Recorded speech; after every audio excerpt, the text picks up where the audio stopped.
আমরা যারা ভাগে কুরবানি দেই, যৌথ আমরা যারা কুরবানি দেই, আমাদের তিনটা বিষয় খুব ভালোভাবে খেয়াল রাখতে হবে। প্রথমে যদি এই তিনটা বিষয় আমরা খেয়াল না রাখতে পারি, তাহলে আমাদের কুরবানিটা কখনোই কবুল হবে না। বলেন তো কয়টা বিষয়?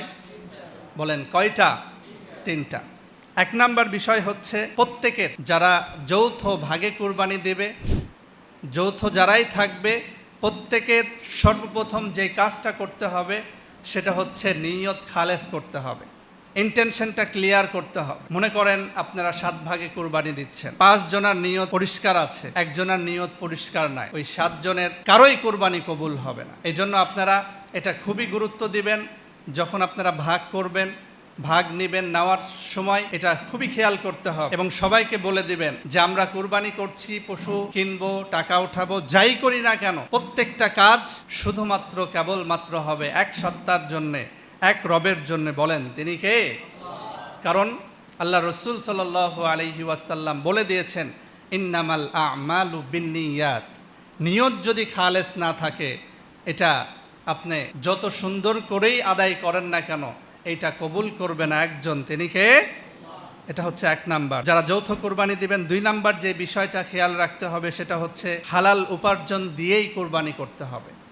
এমন কাউকে ভাগে দিবেন না যার ইনকাম সোর্সটা হালাল না, হালাল ইনকাম না। কারো ইনকাম যদি হারাম হয়ে থাকে, কুরবানিতে যে টাকাটা দিয়েছে, যে অ্যামাউন্টটা দিয়েছে, এখানে যদি হারামের কোনো সংস্পর্শ থাকে, তাহলে আপনি 5 জন হন, 6 জন হন, 7 জন হোক, কারো কুরবানিকেই কবুল করবে না এক সত্তা, তিনি কে? আল্লাহ। 3 নাম্বার যে বিষয়, সেটা আমাদের খুব বেশি হয় আমাদের মধ্যে, সেটা হচ্ছে লৌকিকতা করা যাবে না। লৌকিকতা কারো মধ্যে থাকা যাবে না। আপনি পশু কিনছেন, এটা শুধুমাত্র কেবলমাত্র আল্লাহর জন্য হবে। আপনি একটু বড় পশু কেনার তৌফিক আল্লাহ দিয়েছে, এর মানে এই নয় যে আপনি এভাবে বুক ফুলিয়ে ঘুরে বেড়াবেন, বলবেন মানুষকে যে আমার গরুটা দেখে আসো, এটা ছবি তুলে আপনি ফেসবুকে দিচ্ছেন।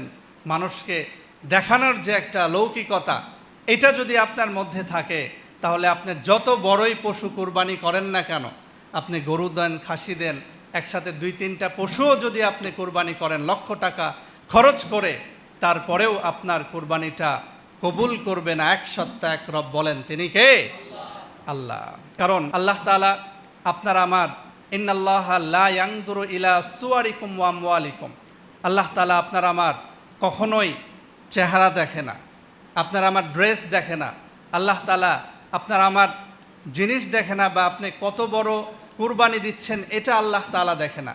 আল্লাহ তাআলা দেখেন, ইন্নাল্লাহা ইয়ানজুরু ইলা কুলুবিকুম ওয়া আমালিকুম, আল্লাহ তাআলা শুধুমাত্র কেবলমাত্র আপনার আমার ইন্টেনশন দেখে, আপনার আমার নিয়তটা দেখে। এই জন্য আমরা যদি আমাদের কুরবানিকে কবুল করাইতে চাই, তাহলে এই 3টা বিষয় লক্ষ্য রেখে আমাদের ভাগ করতে হবে, পশু কিনতে হবে, কুরবানি দিতে হবে।